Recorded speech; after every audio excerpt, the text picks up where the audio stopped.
Hello, I am RAMJB. Today video is not easy. And maybe you have been wondering why there have been no videos for the last week. It's because we are going through a really tough time. If you are a follower of the channel since more than a year, you will know that last August we lost my long lasting friend.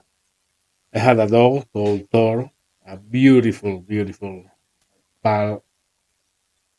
But he was simply too old. He was 14 years old. He developed a really serious condition and he passed away really quickly in less than a week since he was here.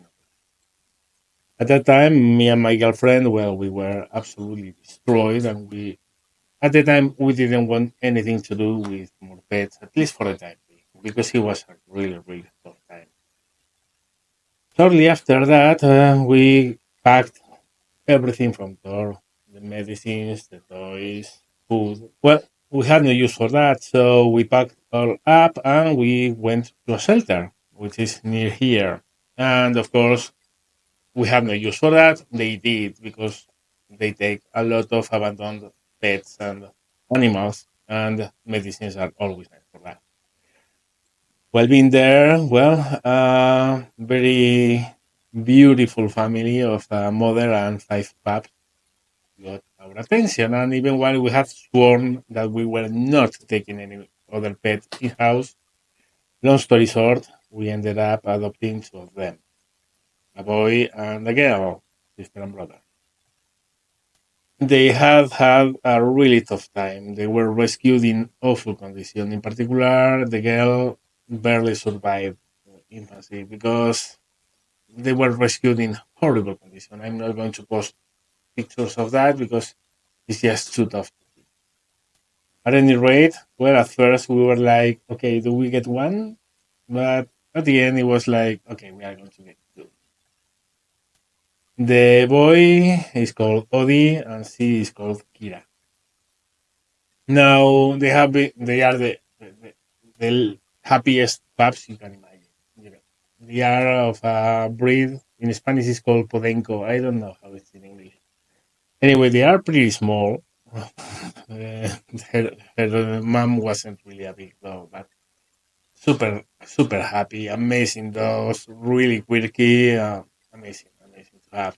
They've been with us since last September. Well, part of the adoption process, at least here in Spain, is that if you get a pet from a shelter, you have to neuter it. It's part of the process. Until the moment you neuter the animal, you can't adopt it. So a couple of months ago, we neutered Odi first. No complications at all. It was all fine. Last Monday, in fact, just 1 week right now, we neutered Kira. Of course, being a girl, the process is a lot more complicated because they have to open her and cut away and all that jazz. It was done in a very non-invasive way. The vet we go to is an amazing guy, really good at what he does. Oh, well, it was a fast process. In a couple of hours, we were taking her back home.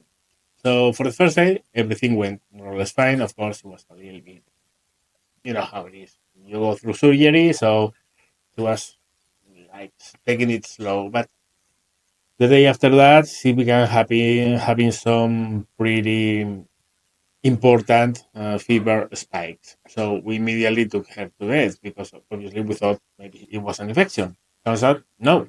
They did blood tests on her. They did every kind of test you can imagine. No, no, no infection at all.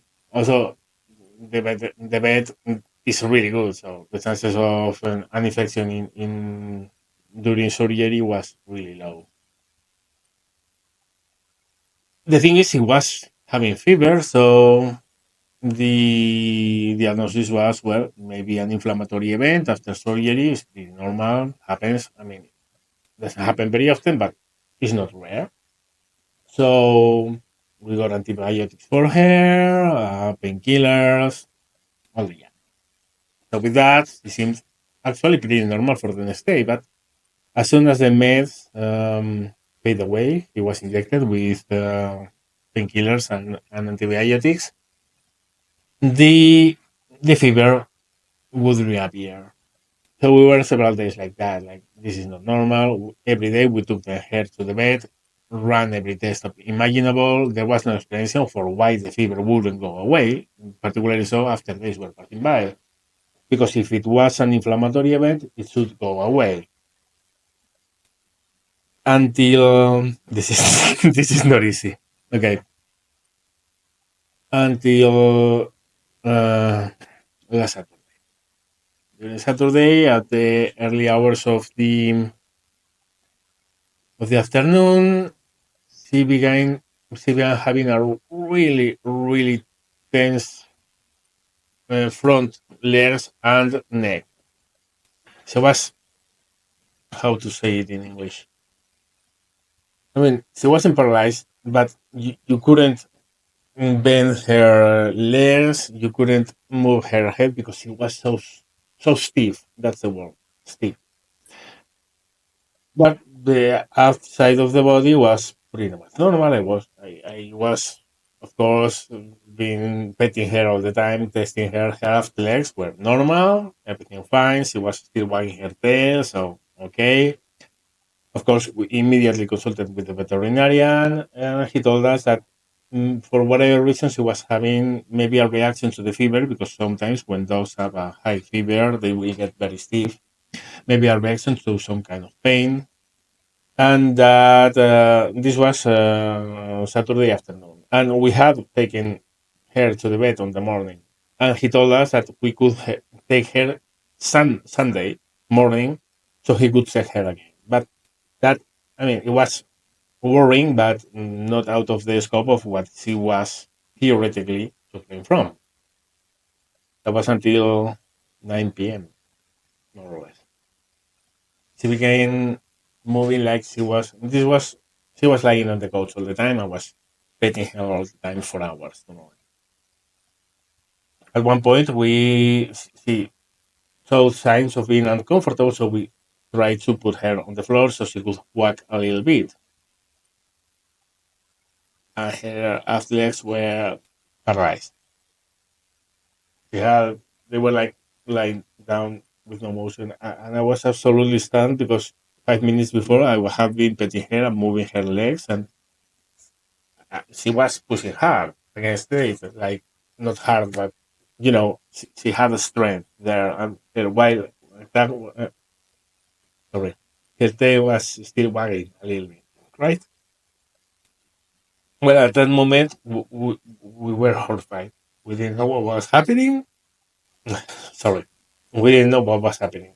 Immediately, we called the veterinarian, amazing guy, really. He told us it was 24 hours for us. We immediately took her down to the practice, but he didn't expect them to be. They were just drop. They had no movement, nothing at all. And I know he thought it was far worse. He didn't have a clue what it could be at first because it was out of the scope of whatever he was suffering from. Long story short, Kira seems to have. It's not 100% because we are waiting on the tests. They will do them today. If you hear a bargain, that's all. That's the other dog. Um, Yes, he is going to go through this, but seems that he has a parasite called neospore. There are several ways of transmission, but all of them are indirect. So maybe eating raw meat that is infected, which is not the case, at least not since he's with us. Most probable scenario is that her mom is infected, and that she transmitted it through her through pregnancy. Now, this is a parasite that is dormant, so it's not active. There's no way to detect it's there unless you do, when you take nervous liquid from the central nervous system, a lumbar puncture. Of course, there's no reason to do that to a perfectly healthy pup, so we didn't have a clue that. it was done. But that parasite becomes triggered and wakes up with episodes of stress or immunodepression. And seems that the surgery she went through, she had indeed a small inflammatory event, but that triggered the, the parasite. Well, this parasite causes a really, really tough kind of meningitis. Meningitis, if you don't know, is the inflammation of the um, it's an inflammation that affects the nervous system and can produce extreme consequences, between them paralysis. Now, of course, when we heard that, we were absolutely horrified. He ran some tests on her. She still has sensitivity on the lower legs, on the aft legs. So this was a positive thing, because the paralysis can come from the fact that the inflammation of the nerves have dumbed down. It's like when you sleep on alert, that when you wake up, you don't you have feelings on it, but you can't move it because it's asleep, right? Similar, but affecting the central nerves, and because of an infection or a parasite in this case. The thing is, we don't know if the paralysis is temporal until the meningitis goes away, or I hope really, I hope not. If it's permanent, if it's permanent damage, it will never use the last after left. Every test that she has been through since then, of course, medication immediately, antibiotics, particular for that kind of parasite, were issued. She's taking them. She's in a 24-hour hospital right now because, honestly, we were so shocked and so tired after days of not sleeping well because of her fever. That and this is so serious that we didn't want to miss anything. So we took her to a 24-hour care hospital, which is almost an hour away from where we live. It's expensive, but I mean, it's not the point now, right? Thing is, when we arrived there, the antibiotics seemed to have at least a little bit of effect because her front legs were a little bit flexible again, and her neck could move again.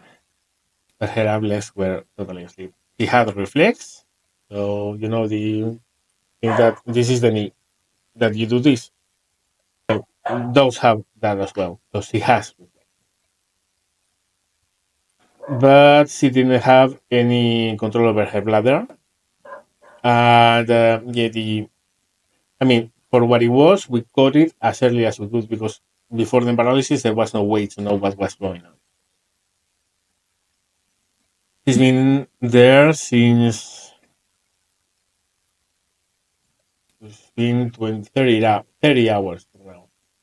We receive regular updates on her. We visited her yesterday, and we will do so this afternoon again. And the prognosis is complicated.